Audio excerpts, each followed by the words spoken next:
The world tore apart, not with a bang but a whisper, a silent unraveling. It began as a tremor in reality, a subtle distortion of light. Then the air thickened, crackling with unseen energy. Aria. Axel reached for Aria, his heart hammering against his ribs. Their fingers brushed, a fleeting connection. Then the void claimed them. Axel landed hard, the impact jarring every bone in his body. His body screamed in protest, every nerve ending alight with pain. He lay there gasping for breath, each inhale a battle against the crushing weight of the air around him. The cold, unforgiving ground was his only solace, a stark contrast to the turmoil within. He looked around, his eyes straining to make sense of the shadows. His heart plummeted further into the abyss, a chasm of despair that seemed to have no end. He was surrounded by an endless expanse of darkness, a void that swallowed all hope and light. The only illumination came from the faint, sickly glow of an alien sky, casting eerie shadows that danced mockingly around him. The air hung heavy, thick with the stench of decay and something else, something ancient and profoundly wrong. It was as if the very essence of the place was tainted. The landscape was dotted with ancient ruins, relics of a forgotten time that seemed to whisper secrets of despair and madness. Where am I? Axel's voice trembled, the words barely a whisper in the oppressive silence. Shapes moved in the shadows at the edge of his vision, fleeting glimpses of grotesque figures that seemed to mock his plight. These grotesque mockeries of life sent shivers down his spine, their twisted forms a constant reminder of the nightmare he was trapped in. He was trapped, alone in a nightmare made real, each moment a struggle to maintain his sanity.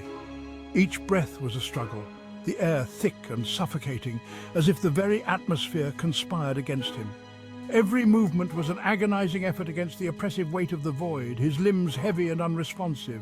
Despair gnawed at his sanity, each passing second a test of his will to survive. Aria, where are you? Axel's voice echoed in the emptiness, a desperate plea for connection in a world devoid of hope. Are you experiencing this horror too? The thought of her enduring this torment was almost too much to bear. The thought of her enduring this torment fueled a desperate hope within him, a flicker of light in the overwhelming darkness. He had to find her. He had to know she was safe. This singular purpose gave him the strength to push forward despite the overwhelming odds. He had to know she was safe. With each step he fought against the despair, clinging to the hope that he would find her and they could escape this nightmare together. Aria drifted into the void, weightless and free. Soft light enveloped her, warm and comforting like a mother's touch. It pulsed with life, a gentle rhythm that resonated deep within her soul. Fear was absent here, replaced by an overwhelming sense of belonging. This place, it feels so right. She opened her eyes, marveling at the ethereal landscape unfolding before her. Crystalline structures soared into the shimmering sky, their facets reflecting 1,000 impossible colors. Strange, beautiful creatures, woven from light and energy, danced around her, their movements a graceful ballet of pure joy.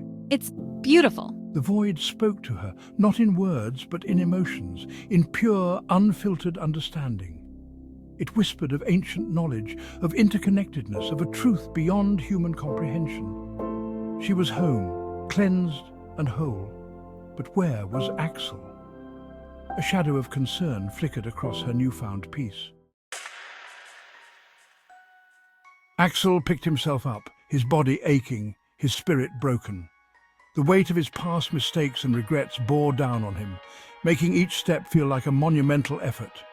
He had been wandering in this oppressive darkness for what felt like an eternity, each moment stretching into an endless void of despair. I have to escape this place. I can't let it consume me. I need to find a way out, to break free from these chains of doubt and fear that bind me. I have to find Aria. She is my only hope, my guiding star in this sea of darkness.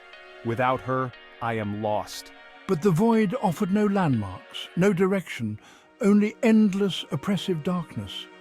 It was as if the very fabric of reality had been torn apart, leaving nothing but a gaping maw of emptiness.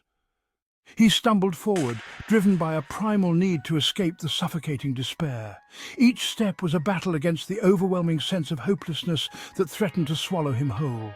He clung to the memory of Aria, the one bright spot in his otherwise bleak existence.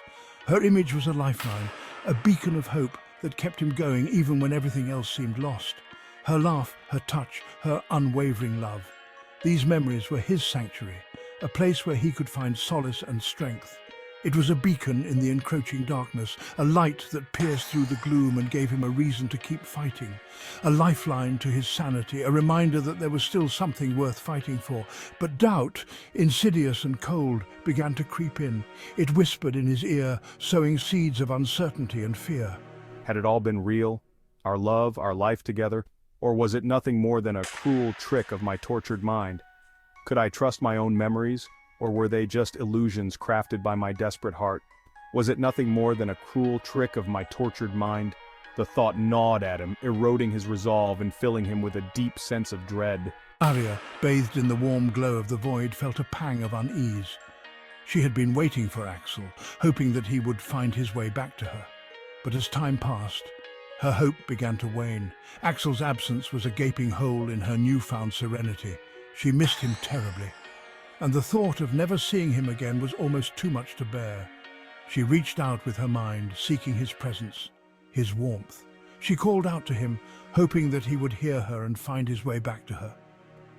But all she found was a chilling emptiness. The void seemed to swallow her cries, leaving her feeling more alone than ever. Had I been wrong? Had I been chasing a mirage, a figment of my imagination?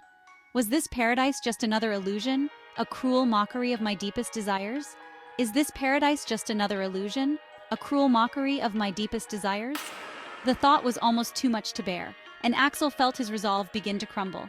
But even in the face of such overwhelming doubt, he knew that he couldn't give up. He had to keep fighting, to keep searching for Aria, because without her, he was nothing. Days bled into nights, an endless cycle that seemed to mock his despair. Time in this place was meaningless. The sun and moon danced in a rhythm that defied logic, leaving Axel disoriented and lost. Axel, his clothes torn and his body weary, had long since given up hope of finding his way back. Each step he took felt heavier than the last, as if the very ground beneath him conspired to keep him trapped. The void seemed to stretch on forever, a testament to his isolation. It was a barren wasteland, devoid of life and hope, mirroring the emptiness he felt inside. He cried out Aria's name, his voice hoarse and raw, until the very act felt futile. His shouts echoed back at him, a cruel reminder of his solitude. The silence that greeted him was deafening. It was a silence that spoke volumes, a silence that told him he was truly alone. It whispered of her absence, of a separation that cut him to the core. Every moment without her was a dagger to his heart, a pain that never dulled. He was drowning in the void, his love for Aria the only thing keeping him afloat. It was a love that burned bright even in the darkest of times, a beacon of hope in an otherwise hopeless world. Aria, Aria, are you out there? His voice cracked with desperation, each call a plea for salvation. Aria wandered through the ethereal beauty of her surroundings, a deep sadness settling in her heart. The landscape was breathtaking, but it was a beauty she could not fully appreciate without Axel by her side. The void, once a source of comfort, now felt empty without Axel. It was as if the very essence of the place had changed, reflecting the void in her heart. His absence was a discordant note in the symphony of her existence. Every moment without him was a reminder of what she had lost, a constant ache that never left her. She searched for him relentlessly, her hope flickering like a candle in the wind. Each step she took was driven by the belief that she would find him, that their love would guide her to him. I have to believe we're connected, that our love transcends the boundaries of this strange place. It was a belief that gave her strength, a belief that kept her going even when the odds seemed insurmountable. But am I destined to wander this paradise alone, forever separated from the one I love? The question haunted her, a shadow that followed her every step, a fear that she could not shake. Yet, in the depths of her despair, she held on to a sliver of hope, a hope that one day they would find each other again, that their love would bridge the chasm that separated them. She clutched a locket close to her heart, a symbol of their bond, a reminder of the love that refused to fade. It was a love that defied time and space, a love that would endure even in the face of the void. And so they both continued their search, driven by the hope that one day they would be reunited. For in a world where time was meaningless, love was the only constant, the only thing that gave their existence purpose. The stars above seemed to align, as if the universe itself conspired to bring them back together. It was a sign, a promise that their love would prevail, no matter the obstacles they faced. Together they would find their way, guided by the light of their love, a love that shone brighter than the stars. For in the end, love was the only thing that mattered, the only thing that could conquer the void and bring them back to each other.